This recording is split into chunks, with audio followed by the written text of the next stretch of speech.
My name is Jennifer Bourgeot, and I'm the United States Country Coordinator for the GLOBE program. You are joining us at the weekly water cooler. And today we hear from our partner, the Science Action Club from California, and actually all over the United States in schools around the country. I don't know if it's international, so maybe you can also comment on that just to let us know if it's international or not. And I'm going to get ready to turn it over to our presenter. Thank you so much for being here. And I know that you're coming in and replacing your original presenter. So, but we're a great group. And I'm just going to say that I know everybody here. They are all great people, and they will be very interested to hear this, along with all the people that are watching it after. So thank you. And I'll turn it over to you. Thank you. Yeah, my name's Rachel. I'm excited to step in today for Olivia, who's our program coordinator who couldn't make it. And to that point, Jennifer, I'm not sure how much time I have to present and how much time I should leave for Q&A and discussion. We usually go between 20 and 30. Some people go a little 40, but we do like to leave definitely some time for questions because there's usually quite a few. Great. Yes, I love questions and discussions. The slides I have will probably last about 15 minutes, so we can open it up after that to discuss and hear from y'all about what education has happened in your circles as well.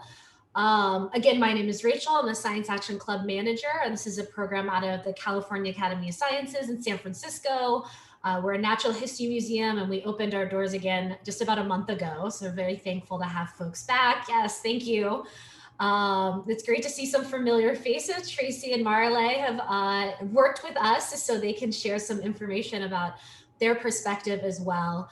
I thought this would be a really cool opportunity to talk about A, what our program does with GLOBE, but B, what we've done in the past year during the pandemic and what it's looked like for our programs and how we've been able to adapt the protocol for a virtual space and what we've heard from the folks that we work with. So let me go ahead and share my slides here. Okay, how's that looking? Great, thank you for the thumbs up. So this is just my title slide, Science Action Club. Again, I'm Rachel. Our email is scienceactionclub@calacademy.org. So please reach out if you have any questions after this.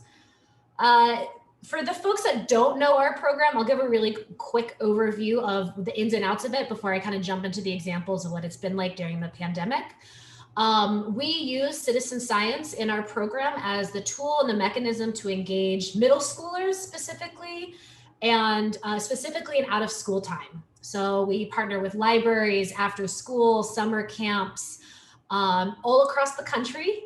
And this past year, we have expanded internationally. I know Jennifer asked that before. So we work with programs, thank you for the cheers. We work with programs all over, lots of different environments and lots of different places. And that's why citizen science is so cool, because it really anchors the people that are using it in their local environment. So it's something that can be used a lot of different ways. So with these middle school programs in out of school time, we give them the kit of materials. So that picture in the middle there is the kit that is received for the program that's connected with GLOBE. They have curriculum that they walk through that's teaching those skills for the protocol. And then we also really believe that because it is an out of school time, we need to prepare those staff. A lot of times these are 18-year-olds, this is their first job at the YMCA, and we want them to be confident. We want them to be excited about this as well. So we have an online training that we give to all folks that are enrolled in the program. And then we also have instructor-led trainings. Marley was our guest speaker at the last one. Actually, it's just very exciting for our network in California.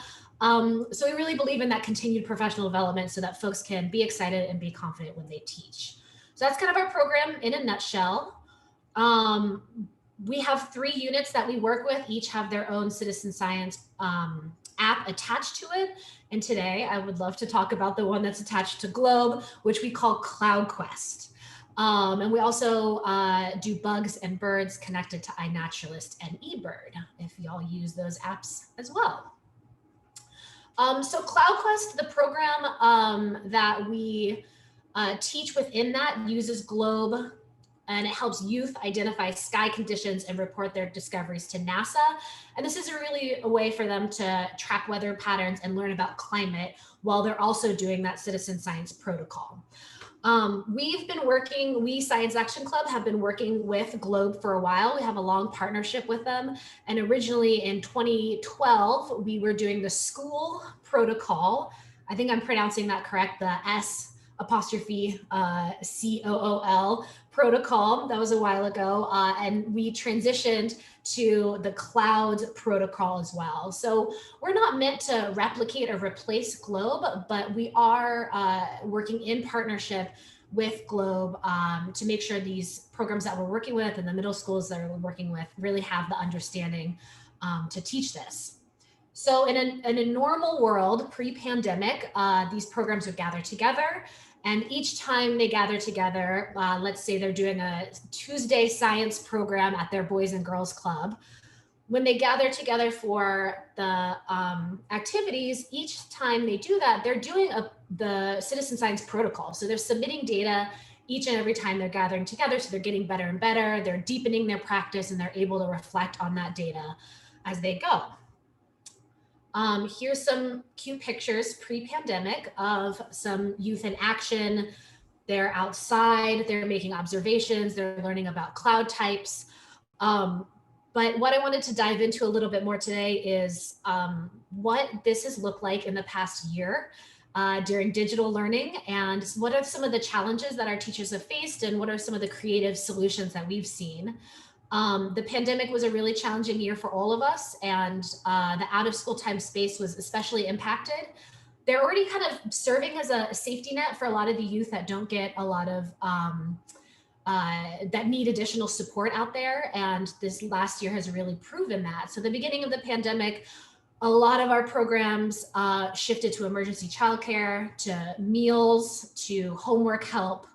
And just now we're seeing a lot of these programs getting more funding through the state and through the federal system. So they're able to add in enrichment activities more and more. So it's been a difficult year, but the teachers in these programs are resilient and they are creative. And I want to show some of that to you today. And just as a reminder, the CloudQuest program and Science Action Club is really meant to build incremental skills. So you might see a little snapshot of the entire protocol in these examples I'm giving, but it really is important to kind of build their language of science together. So one of the first exciting things we saw in the pandemic was a teacher who, out of their own motivation and excitement, went through our entire curriculum and said, I'm going to teach this on Zoom. So went through activity by activity and said, how can I do this with all of my students at home? So you can kind of see through this lesson plan that they shared with us that they were using really creative solutions like the in-person kind of sports-based games that we have in Science Action Club. They were transitioning to Kahoot, which is like an online game platform. So they were able to kind of teach the skills through that. And they also thought through all the materials that were in the kits and what these students needed at home so that they could do this activity with them at home. So it's really exciting and impressive to see them just jump into this and adapt it so quickly. And again, this was like the first month or two of the pandemic when we were all kind of trying to understand how to do this capacity, and they just jumped in and they were really excited to run that. So that inspired us a lot on Science Action Club to say, hey, this is possible. And we're excited to support our other programs through all of this.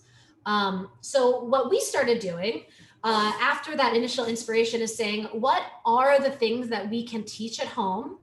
And what can we safely ask our students to observe at home as well? So remember, these are middle schoolers. A lot of them would probably need adult supervision. So what we started doing is breaking up the skills into a platform that can be used on Zoom so teachers can facilitate it with their groups. And then also thinking about ways that they can safely observe the sky from home. So for example, I'm right in front of a window. You probably see the changing sun on my face as I'm talking. So we were encouraging a lot of programs. You could say, you can do this safely from a window. You can do it from a backyard. You can do it from a stoop. this is why Science Action Club and Citizen Science is so special, is that it can be really used anywhere. And especially with the cloud protocol, it's something that you could do from a window. So when there were a lot more limitations on being outside and being outside safely, this was a really important adaptation for those students to stay connected to nature and to learn these STEM skills that they might not have had access to otherwise. These two pictures on this slide are some of the materials that are used in the kit. So the thing on the left is the chart that we give the students when they go outside to fill out all the information themselves. And on the right is some information on different sky conditions that they can compare what they're seeing to. So they're collecting the correct information. What we started to encourage programs to teach digitally at home was with these two specific tools. So right now I'm going to transition into kind of teacher mode for the next few slides and kind of teach through what I would do with the middle schoolers. So I will magically transform all of you into middle schoolers for the next few slides. I'm going to have a blast from the past. Imagine yourself as a 6th or 7th grader. So what we say is we want to learn about the sky conditions. So we have a conversation with them and say, you're going to go to your observation location. Ideally, they've okayed that with a parent or a teacher to make sure it's safe, but maybe it is just a window. So we kind of talk through with them. We're going to have you do these skills and do these observations after we practice together. And today we're going to be using these two tools rather. So the item on the left is our cloud cover grid. It's just a sheet of paper that's clear that you can hold up to the sky and estimate the cloud coverage that you have there. And on the right is our sky color strip to determine what color the sky is today. So we're going to be using these two tools together, practice all of them, and then we're going to have you go to your observation spot and do it ourselves. So first we need a sky to observe together. So here is a very pretty picture. I always imagine this is some tropical island that we're observing from. It seems very warm in this picture to me. So let's practice our first skill together, the cloud cover grid. So when we are together, we hold this up to one portion of the sky, and one of these boxes represents 5% of the total box that we're seeing. So your job today, and if you guys want to participate, you can put it in the chat box, is to estimate how much of what we're seeing of these boxes is covered by clouds. So the ones that have a completely blue sky, 0% clouds. Some of these ones in the middle that are a little bit more dense could have 100% of clouds within that box. So your job today is to add up all of these and estimate what percentage of the sky that you see is covered by clouds. One way to do this is imagine if you were to smush all of those clouds together into one part of that, how many of those boxes would be covered by the clouds? So this is kind of a big skill to ask even adults to do sometimes, to estimate. So it's really important with middle schoolers that we practice this and you kind of reinforce this. It kind of brings in math skills as well, because you're adding them to estimate and extrapolate across the different boxes. So we definitely encourage our teachers to spend quite a bit of time to sit on this slide and to talk through it and make sure folks understood. And this is one of those incremental skills that's important for them to practice and really understand, because you are just getting one view of the sky when you're practicing this. And you need to think about the entire sky when you're doing the globe protocol. So this is one that we would do. I'm seeing a few chats. Let me pull that up. A middle school self says 16%. Yes, thank you, Christy, for being a middle schooler today. I appreciate it. 16%, 20%, yeah, 25. Thank you, everybody, for being my middle schoolers today. Angela says 15%. This is great. And within the CloudQuest curriculum, like I said, they're doing this protocol every time they meet, but there are also other activities, other games that they're playing that reinforce these skills and deepen these skills. So there's one game where there's various pictures of the sky that they're putting the same grid on top of. So they're practicing it over and over again for a lot of different cloud conditions. And when you're here in a place like San Francisco, when we get fog most days, you kind of learn what fog means for the protocol and what different cloud cover means. So we have quite a big spread here of percentages that we're getting. What we would also encourage is the middle schoolers to come together and reach consensus and submit one protocol together as a club. But I'll move on to our next skill that we were teaching digitally, which is a little easier to get agreement with, and that is our sky color strip. So typically it's just kind of a sheet like this. Sorry if it's a little, there we go. You can see the colors there a little better when I tilt it. So usually they just hold this up at the sky at a 45-degree angle, just kind of raising your arm up like this, and you're looking at the color of the sky with that. Here, what we're going to estimate is what the darkest portion of the sky color is. So what you see in the sky as compared to the strip. Because the colors on the strips are a little difficult, I'll read them out loud from the top to the bottom, and you can go ahead and chat in which you think matches the deepest color of the sky. So at the top, it goes deep blue, then blue, light blue, pale blue, and at the bottom, the faintest color is milky. So you can go ahead and chat that in. Angela says deep blue, Jennifer says deep blue. Yeah, this one is definitely a skill that's a little easier to master quickly, but again, they're practicing it each time, and they're getting different conditions. Deep blue, but red-green colorblind. Yes, thank you. Seems like we've reached a little bit more consensus on this one with the deep blue. So these were two skills that we're teaching digitally. I would always end this session saying, okay, now we're going to submit to Globe, and Globe is going to submit that information to NASA, who validates and calibrates that information. So all you middle schoolers kind of work for NASA now. That would be my joke at the end of the session. And then we would ask them to take the skills that they learned and practice outside. So sometimes you are able to send home the paper tools as a homework pack, and they can do that from their backyard. They can collect the information and then come back together on Zoom or after the next session and practice these skills. So this was one creative adaptation that we had for Science Action Club during the pandemic for folks to stay connected to nature and stay connected to this protocol. Lastly, I just wanted to highlight that we went through were some examples of what the youth was experiencing on Zoom. And I wanted to highlight ways that we were supporting the adults in our program too. I mentioned at the beginning that we think professional development is really important. So how do we make sure the adults we're working with feel excited and empowered as well, especially during a really challenging year? And these two screenshots were from our Facebook group.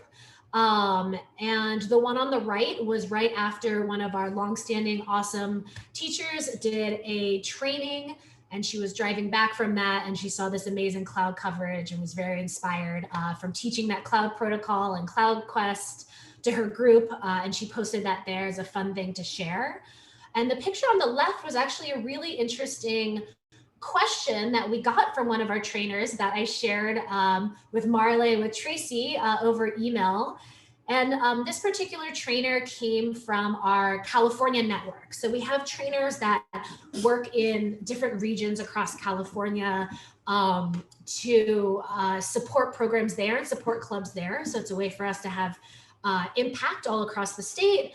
And one of them, as you can see, he was on a plane. He took a cool picture from above the clouds and posted it there. And him and I had a conversation in the comments, and we were kind of like, is this something we could submit to the protocol? And I loved how curious he was, and I did not have an answer. So I emailed Marley, who pulled in Tracy. I think there were a few other people on that thread as well. And I think we determined that because of the latitude and longitude wouldn't be anchored in the ground from so high up that we couldn't actually use that in the protocol, but it was a really exciting opportunity for us to be curious, and for that teacher, that trainer that posted this, to model that curiosity to the youth he's working with, because really just scratching our heads and thinking about topics like this is a really important part of citizen science as well. Last but not least, I just want to share our website in case anybody is curious or wants to connect with me afterwards. So it's calacademy.org/SAC, which is Science Action Club, or you can email me directly. But I will stop sharing and pull it up so I can see everybody's faces again. I'll pause there. Marley and Tracy, if you guys have any additions to that email thread conversation we had, I'd love to hear it. Or if anybody has questions about our program or things that y'all have done during the pandemic as well, I'd love to hear it and open a discussion. All right. Does anybody have any questions? I don't have any questions per se, but I just wanted to share a little bit on the perplexity of the, can we count clouds from 40,000 feet in the air looking down? And it's certainly the first time I've ever heard that question. And I thought that was just, it just goes to show about the thinking capacity of those that we work with, whether they're adults or youth, and how we can, look at our work as inspiring them to ask those kinds of questions, and knowing a reality check that I learned from that question, and I'm a couple people removed from that. So I just really appreciate that Globe community being able to reach out. And then if you don't know the answer, you reach out until you find somebody. And thank goodness Marilei was there to bring it all together for us. So, I mean, that's just the power of the Globe community, I think. Well put, Tracy. I totally agree. And again, it's about that curiosity. I often would get questions like this directly from the middle schoolers that would stump me, and I'd be like, I don't know how to answer this. So I love that an adult in our program was also kind of thinking and staying curious. So it's exciting to see these things and learn new things. Sorry, I stepped out for a second to take a call from school, but I'm not sure if it's already been discussed. A great presentation. Thank you for sharing your thoughts and experiences. Really nice to learn from all of you, from you and your team. The question is, you mentioned YMCA. Are you based on at YMCA? We are not. We are a program out of the California Academy of Sciences as a museum. So we are a content provider and a trainer for programs like the YMCA. So we often partner with local YMCAs, and then they'll teach and deploy that program. Excellent, thank you. And just a quick follow-up on that. During COVID, how difficult it was, how challenging it was, because we experienced all this challenge to recruit participants for after-school programs, because even participation in the regular school programs via Zoom was challenging for all schoolers, and teachers were very concerned about how many students will actually show up for regular school, so left alone after school programs. So can you share very briefly on your thoughts on that? Thank you. You're exactly correct. It was a challenge. Us as adults got kind of zoomed out by the end of the day. So imagine a middle schooler feeling really tired and not being able to sustain their attention was definitely a challenge through all of that. That being said, when we heard of programs that were successful, and they were successful when they had smaller group sizes, and they were successful when they had a teacher who was excited and who was comfortable teaching on Zoom and who had the energy to do so. So we had some of that. I will say that a lot of the programs that we work with were just really challenged this year, because the students that they're supporting had more urgent needs than STEM skills, frankly. So a lot of it was around food programs, homework help, emotional maturity and safety as well. But this semester, I'm seeing a lot more enrollments. We're getting a lot more activity from programs. So I think they have more capacity. And I think a lot of them are now able to meet in person still. So they're able to come back, they're able to bring their students back in smaller numbers still. But that's a really important space and time for students to flex their academic muscles. So I have hope for the summer and for fall to be a lot more, to have more capacity, I hope. Yeah. Great, thank you very much. I assume you have support from California Academy of Science, and the programs are free of charge for the students of from demographics and needs and all that. So it's fantastic what you do. Thank you for the hard work that you put together. Really nice program. So thank you for sharing it with us. Thank you.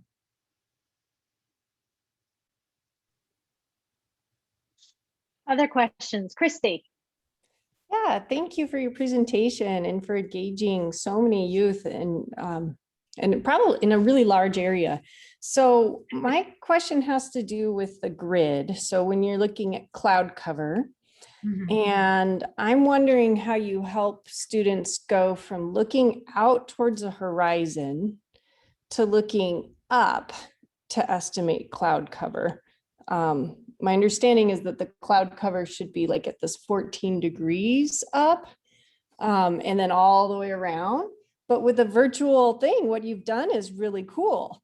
And so I'm trying to just figure out, like, how would you teach it virtually to be like cover over us, not cover out that we're seeing on the horizon? You're exactly right. When they meet in person, they break up into small teams and they are assigned different parts of the sky that they then kind of stitch together, so to speak, to have that observation, or I'm sorry, to have that, to submit to the protocol. So in the in-person format, we thought about that, and we thought about how to make sure we were accurate to the protocol. I would say virtually, we did not tackle that level of detail. We wanted to kind of teach the estimation skill more discreetly, and we did not get to a point where we had them bring it together. There might have been clubs that have done that because we work with hundreds of clubs each year, so they might have had ways they could do that with smaller groups. But when we were teaching with those slides, I was just encouraging understanding the tools and observing. I think the ultimate goal, the goal that I was encouraging was just getting them outside or adjacent to nature during these challenging times. But if you have any creative solutions, I'd love to hear it, because we still have virtual clubs that are meeting. So it could be a good added challenge for us to think of a creative way to teach that. Well, thank you. And I love your use of the grid and how you did it. It was really great and engaging and fast too. So yeah. I taught both homeschool and after school group this year. We called it Cloudlets. It was part of this it was elementary school, and it was poetry, art, and globe clouds. And we did use the cloud cover game, and I put that link in the chat. We also used the polka dots. That was pretty hard. These kids didn't know, not all of them knew percentages yet. So we actually did, if you follow the link I put in the chat, the ones with actual pictures of clouds, and still you're looking overhead versus out, and there's a little bit of blended of both. So I really like how you tackled it, and it's amazing you have 100 clubs. Kudos, good job. Yeah, well, thank you for teaching those clubs this year too. It's definitely, it's been a hard year, but I'm excited for these kids to get more STEM.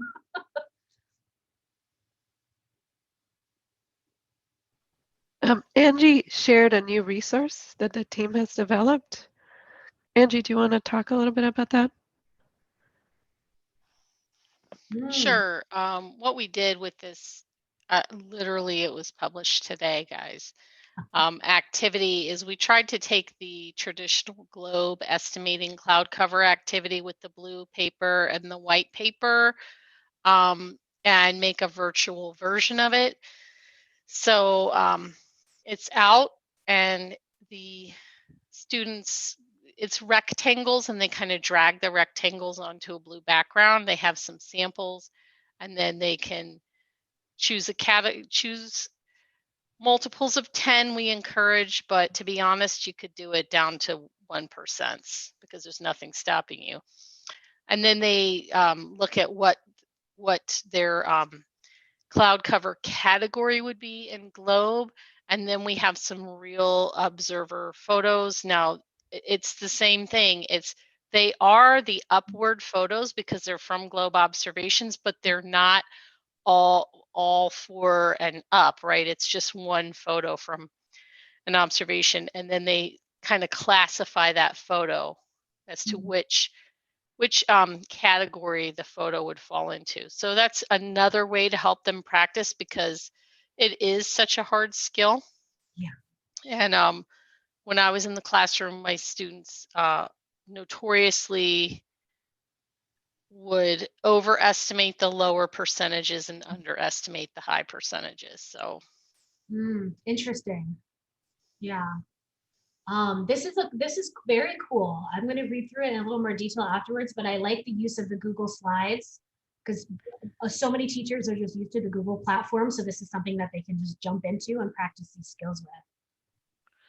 And the plan is to add another page and maybe even have a Google form associated with it for them to practice some math skills like the decimal percent and fraction equivalents. But we did not want to hold up publishing it in order to add that to it, so that it will probably be enhanced soon. And then Rachel, there is a similar one for sky color, correct, Angie? There is. That one is a little further away from being published because.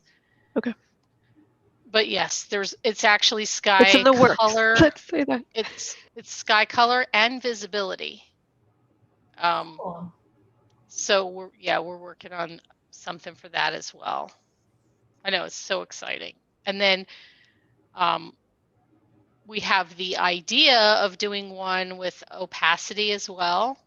And honestly, I would say if you think of one that might be helpful to you, then reach out to me and I'll see if we can look at trying to add it, because we're trying to add some additional cloud resources into my NASA data. And what we try to do with them is at least tie something from my NASA data into it. So like in this one, the very last slide has a few different images of different cloud cover percentages, and one of them is like from my NASA data, and there's just a discussion about what are the limitations and the benefits of different ways of modeling the cloud cover percentage. So that's how we weave it in, but we do have cloud data, so we can connect to it. Great. Yeah, thank you for sharing these resources. I'll pose that question to my team about that as a lesson. Thank you. That would be great. Thank you. And if Angela, you want to drop me your email in the chat box? Sure. Thank you. Follow up with that. Look what happens when you come to a water cooler. I mean, you get access to something just published today. Hot off the press. Yeah, I like it. But Like I can so much see how you could incorporate this. And even with the last slide in it where it talks about the different models, I mean, you could add, okay, the grid is another one. I could almost see us adding that to it. It's a different way of modeling it. Yeah. Can I add very quick thought? Jen, is that okay? So through our experience working with different countries and those who are less fortunate in terms of getting access to, even compared to our student demographic who are on the same sort of challenging funding and needs scale. So what we were surprised to learn that in some countries where the students didn't have during COVID, where students and their families didn't have any access to computers or any laptops, so they very quickly put together a use of TV, because assuming that TV is just more accessible. In some countries, they even not every family has TV set, but at least how they do it, they go to the neighbors and they watch it all together. So I was very touched by this practice that been shared with us with international students and teachers. So I think this is one of the venues that we could possibly explore in the future. And also, I guess this is just a sharing with you, but in another country that we worked with, they ask for families who have extra or old devices to share it with those who cannot afford to purchase anything. And they were hoping to get maybe a dozen, but they were overwhelmed with the amount of used devices being donated. They actually had a surplus, so to speak. They did not expect that so many families who much more fortunate than others were willing to share those devices with everybody. So do you want to touch upon an international sort of connection and some thoughts on some inventive ideas on how we can increase access and participation? Thank you, Rachel. Yeah, I love that question. And it's interesting because a few months ago, we started a partnership, the California Academy of Sciences started a partnership with our local TV station. And we submitted some of our activities, to them. So it's a great idea internationally and just in our backyards. So we were able to adapt some of our activities and had our staff record them at home, and we submitted it to them so they were able to do STEM activities at home. And it was specifically geared towards families doing that. So they were able to get some STEM in some situations when they weren't able to. So I love that idea, and I think it's a really powerful one. With the digital gap that we're experiencing and having folks, collect resources and making Wi-Fi and broadband more accessible, I see a lot of energy and emphasis on getting that gap closed recently. And it makes me wonder, as we're closing that gap and making sure all households have access to devices and have Wi-Fi, we are also doing that as we transition these youth back into classrooms and into programs. So it's a little bit putting the cart before the horse. How do we support both of these folks? How do we support the teachers, and how do we get access at home, and how do we move ahead so that these problems of equity aren't really compounded over and over again in these different spaces? So I think that's a really important question, and I don't have the answer to it. It's very complicated, and it's something that we think about quite a bit, because Science Action Club does have that technology piece. They need a device with their club to be able to submit the data. So how can we encourage that, and how can we make sure it's equitable and these students and these teachers are supported? So it's a challenging question. Thank you for posing that. Yeah, thank you. And whenever you would be able and willing to share your experience with collaborating with local TV, it would be wonderful to hear from you. And thanks again for your wonderful presentation. Thank you. So just to make sure everyone notices in the chat, there's 3 links then.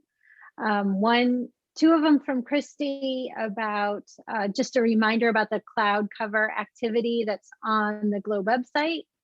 And then the other one is a poetry generator, and it's poetrygames.org. So thank you, Christy. You're always bringing in the STEAM connection too. I think you did that on the last one, right? With the rap songs. The science rap songs. And then the other one is that link to the My NASA data one that was just published, the mini lesson.